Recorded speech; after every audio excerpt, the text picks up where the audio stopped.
Bismillahirrahmanirrahim. Assalamualaikum warahmatullahi wabarakatuh. Waalaikumsalam warahmatullahi wabarakatuh. Selamat siang kepada Bapak dan Ibu semua perwira PLI. Terima kasih atas kesempatan yang telah diberikan. Perkenankan saya untuk berpantun terlebih dahulu Bapak Ibu, mengingat sekarang pantun sudah dijadikan salah satu warisan budaya oleh UNESCO bagi budaya di Indonesia. Tanjung Pinang, Tanjung Pura, pantai indah, pohon kelapa, hati senang, jiwa gembira, dengan Bapak Ibu perwira saya berjumpa. Terima kasih kepada Bapak dan Ibu atas kesempatan yang telah diberikan. Pada kesempatan hari ini, saya akan sharing terkait dengan proper. Nah, mungkin Bapak dan Ibu sudah sering ya mendengar istilah proper. Apa sih proper itu? Terus bagaimana sih proses sejarahnya, kemudian habis itu mekanisme apa yang dinilai, dan juga bagaimana cara dari KLH KRI itu untuk memberikan peringkat kepada masing-masing perusahaan atas apa yang telah dilaksanakan. Baik, pada hari ini di Novlix edisi Departemen K3PL tahun 2021, saya akan membawakan tema yang mungkin cukup menarik bagi Bapak Ibu sekalian, yaitu adalah yuk kenalan dengan proper KLH KRI. Baik, kalau seandainya dibilang tak kenal maka tak sayang, mari kita ta'arufan. Di sini kita mungkin Bapak Ibu pernah dengar ya proper. Nah, proper itu apa sih sebenarnya? Kalau menurut singkatannya, proper merupakan program penilaian peringkat kinerja perusahaan dalam pengelolaan lingkungan hidup, di mana proper ini adalah sebuah tools atau platform maupun media yang digunakan oleh Kementerian Lingkungan Hidup dan Kehutanan untuk mengevaluasi kinerja penanggung jawab usaha atau kegiatan di bidang pengelolaan lingkungan hidup, di mana proper ini dilaksanakan secara tahunan oleh kementerian yang dilakukan untuk mengetahui bagaimana penerapan dan juga ketaatan dari setiap perusahaan dalam menjalankan usahanya. Apakah akan terjadi penyelewengan maupun terjadi pencemaran yang diakibatkan oleh kegiatan dari operasi suatu perusahaan tersebut. Nah, mungkin Bapak Ibu semua paham ya, sekarang di seluruh dunia kita bersama-sama menghadapi perubahan iklim, di mana peningkatan gas rumah kaca mengakibatkan peningkatan suhu yang mengakibatkan banyak perubahan dan perbedaan iklim dari mungkin 10 hingga 100 tahun yang lalu itu dapat kita rasakan sedikit berbeda, di mana mungkin suhu di bumi dan di Jakarta khususnya yang naik hampir 1 sampai dengan 2 derajat dalam 50 atau 60 tahun terakhir menurut studi PBB.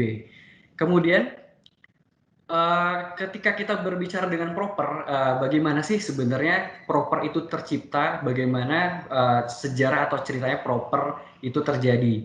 Jadi Bapak Ibu, menurut buku proper tahun 2019, proper merupakan sebuah program yang dicetuskan atau mulai diinisiasi pada tahun 1995, yang pertama itu diawali dengan nama Prokasi atau program kali bersih, yang kemudian diadaptasi dengan menggunakan nama proper di tahun 1997 dengan jumlah pesertanya 85 industri ataupun perusahaan.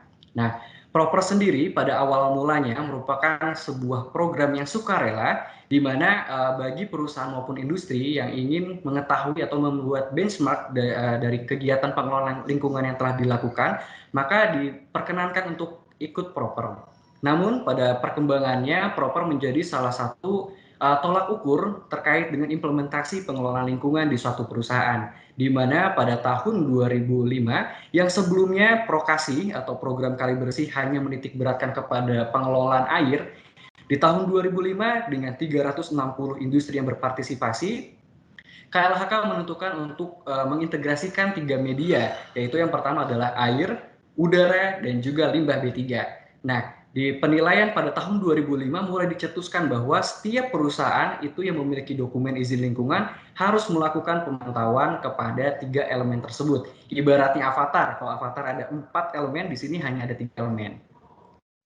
Di tahun 2008 ada perubahan skema di mana pemeringkatan yang sebelumnya ada 5 itu dijadikan menjadi 7. Nah, untuk peringkatnya apa saja akan kami jelaskan di slide selanjutnya. Kemudian pada tahun 2014 kuantifikasi pemanfaatan sumber daya menjadi salah satu yang digunakan untuk menambah nilai atau additional value dari proper sendiri. Kemudian sejak 1997 hingga 2015 proper masih dilakukan secara manual. Pada tahun 2016 di era menuju era digital revolusi industri 4.0 dikembangkanlah yang disebut dengan sistem pelaporan elektronik lingkungan hidup atau SIMPEL yang dikembangkan oleh Kementerian Lingkungan Hidup yang kemudian akan dijadikan sebagai tools untuk penilaian dari proper itu sendiri. Nah, semakin tahun peserta dari proper itu semakin banyak dan juga dari sisi penilaian pun semakin dibuat lebih ketat. Hingga tahun 2019 itu ada sekitar 2045 industri yang sudah mengimplementasikan evaluasi proper melalui SIMPEL.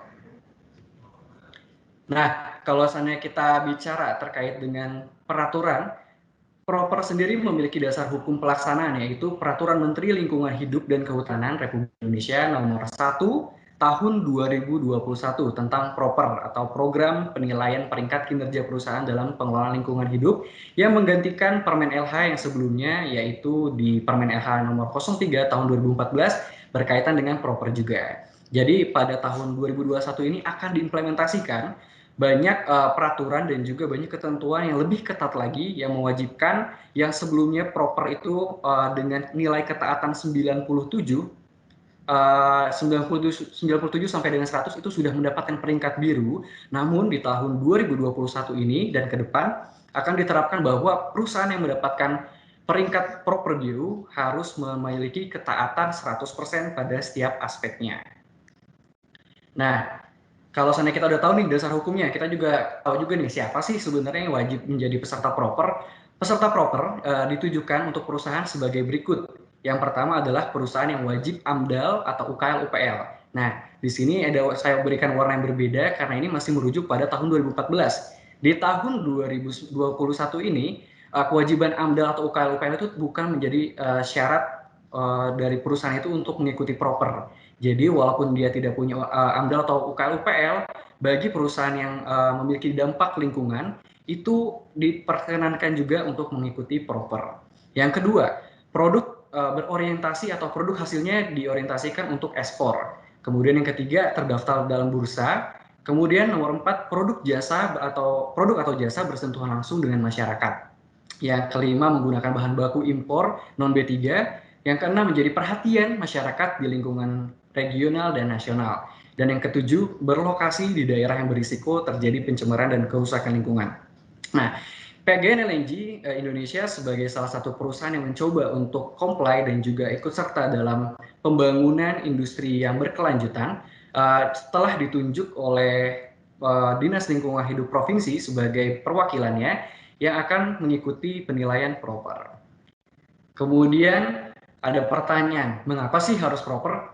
Yang pertama, tujuan dari proper itu adalah mendorong terwujudnya pembangunan yang berkelanjutan. Kita sekarang kenal dengan gerakan SDGs atau Sustainable Development Goals yang mengharuskan bagi setiap industri maupun setiap kegiatan yang ada di kita lakukan itu harus memiliki prinsip yang berkelanjutan. Yang kedua, untuk meningkatkan komitmen para stakeholder dalam upaya pelestarian lingkungan. Nah, ketika perusahaan sudah memiliki komitmen, itu harus dapat tetap ditingkatkan komitmennya agar tetap dapat menjalankan proses dan upaya pelestarian lingkungan yang berkelanjutan.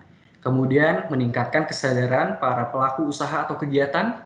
Yang keempat, menaati peraturan perundangan lingkungan hidup yang berlaku.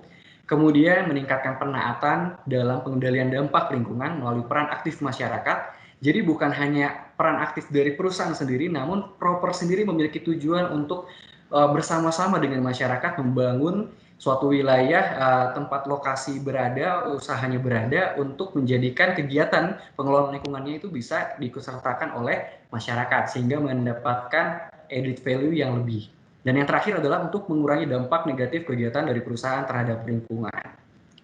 Nah, berikut adalah mekanisme proper. Ibarat sebuah gedung, proper ini adalah sebuah program yang diciptakan melalui beberapa fondasi nih Bapak Ibu. Yang pertama adalah ketaatan terhadap peraturan yang dimiliki. di mana peraturan ini sudah mengikat kepada perusahaan melalui izin lingkungan yang dimiliki, yang digunakan atau yang dilaksanakan pada saat sebelum pembangunan atau sebelum operasinya sebuah perusahaan. Di mana ketaatan-ketaatan tersebut memiliki beberapa poin, yang diantaranya adalah pengendalian pencemaran udara, air, pengelolaan limbah B3, pengelolaan ekosistem gambut, potensi kerusakan lahan tambang, kemudian adalah pengelolaan sampah, dan juga pengelolaan bahan B3. Di mana jika dari operasi dari suatu perusahaan itu melakukan atau tidak melakukan upaya untuk pengelolaan dari izin lingkungan dan juga ketaatan terhadap peraturan, maka akan didapatkan rapor hitam. Jika perusahaan sudah melakukan namun tidak taat, maka akan mendapatkan rapor merah. Jika perusahaan telah taat, maka rapornya biru. Kemudian setelah mendapatkan proper biru, itu dari perusahaan itu akan diminta untuk melakukan penerapan sistem manajemen lingkungan melalui sistem ISO, misalnya melalui ISO 14001, yang kemudian akan dilanjutkan dengan pengukuran life cycle assessment, di mana ada beberapa ketentuan tambahan yang bukan hanya terkait dengan compliance, namun juga terkait dengan produk-produk yang dapat bermanfaat. Misalnya ada efisiensi energi, penurunan emisi, konservasi air, efisiensi air, kemudian penggunaan 3R limbah B3, limbah non B3, keanekaragaman hayati, dan juga pemberdayaan terhadap masyarakat. Yang harapannya jika telah beyond compliance ini akan mendapatkan peringkat hijau. Nah, setelah hijau, jika masih ada inovasi-inovasi terus yang dilakukan berdasarkan pengelolaan lingkungan yang dilakukan, maka akan diikutsertakan ke dalam proper emas, yaitu program di mana hasil tadi added value-nya ditambahkan dengan inovasi sosial dan juga inovasi ekonomi yang sehingga mengakibatkan atau menjadikan masyarakat di sekitarnya yang terdampak positif dengan keberadaan itu tuh bisa melaksanakan atau mendapatkan pengembangan yang berkelanjutan. Baik, selanjutnya aspek penilaian proper. Aspek penilaian proper, seperti di PGN LNG, itu kita diwajibkan untuk comply terhadap beberapa poin. Yang pertama adalah dokumen lingkungan. PGN LNG telah memiliki dokumen lingkungan nomor Kepmen LH nomor 226 tahun 2012 terkait dengan pembangunan FSRT di Labuhan Maringgai. Di situ disebutkan bahwa beberapa aspek penting yang harus dikelola, ada kebisingan dan juga ada gangguan aktivitas terhadap nelayan. Kemudian ada pengendalian pencemaran air, kemudian pengendalian pencemaran udara, pengelolaan limbah B3, dan juga pengendalian kerusakan lingkungan. Setelah 3 tahun berturut-turut, apabila sebuah perusahaan itu mendapatkan proper biru dan bisa mempertahankannya, maka akan dicoba untuk memasuki tahap ke proper hijau, di mana proper hijau tadi adalah beyond compliance, yang wajib untuk menerapkan sistem manajemen lingkungan, efisiensi dan audit energi, 3R limbah B3, inovasi dan pengembangan masyarakat, dan juga life cycle analysis. Nah, terus gimana sih caranya KLHK itu memberikan penilaiannya? Bagaimana sih periodenya? Berikut adalah tata cara penilaian proper. Yang pertama, penilaian proper dilakukan dengan periode penilaian selama 12 bulan berjalan. Misalnya, semester 2 2020 sampai dengan semester 1 tahun 2021 dilakukan menjadi dalam satu rangkaian 1 tahun proper. Kemudian proper dievaluasi oleh Kementerian Lingkungan Hidup dan Kehutanan yang diwakili oleh Dinas Lingkungan Hidup Provinsi. Penilaian proper dilakukan dengan bagaimana sih, Mas Rahmat? Ternyata penilaian proper tadi setelah disampaikan sejak 2016 itu dilakukan melalui sistem terintegrasi yang disebut dengan SIMPLE atau Sistem Pelaporan Elektronik Perizinan Bidang Lingkungan Hidup bagi Usaha dan Kegiatan. Yang mencakup tadi untuk aspek-aspeknya ada terkait dengan dokumen lingkungan, kemudian limbah B3, kemudian ada pencemaran udara dan juga air. Yang pada saat ini alhamdulillah di PGN LNG sudah berjalan dengan baik untuk pelaporannya, yang dilakukan secara baik, ada yang harian, bulanan, dan juga ada triwulan serta ada yang semesteran. Nah, ini merupakan salah satu contoh dari modul yang ada di proper, yaitu ada Siraja Limbah. Siraja merupakan sistem pelaporan bagi limbah B3. Di sini kita bisa mengetahui antara limbah yang masuk berapa, kemudian limbah yang dikelola berapa, dan yang limbah yang kemudian disimpan di TPS masih sisa berapa. Nah, dari proper yang telah dilaksanakan, Mas Rahmat, apa sih manfaatnya bagi masyarakat gitu, terutama bagi lingkungan ya? Yang pertama ternyata menurut buku proper tahun 2019 telah terlaksana atau terjadi efisiensi energi, kemudian penurunan emisi gas rumah kaca yang cukup signifikan, termasuk juga ada efisiensi air, penurunan emisi konvensional, 3R limbah B3, 3R limbah non B3, dan juga penurunan beban pencemaran.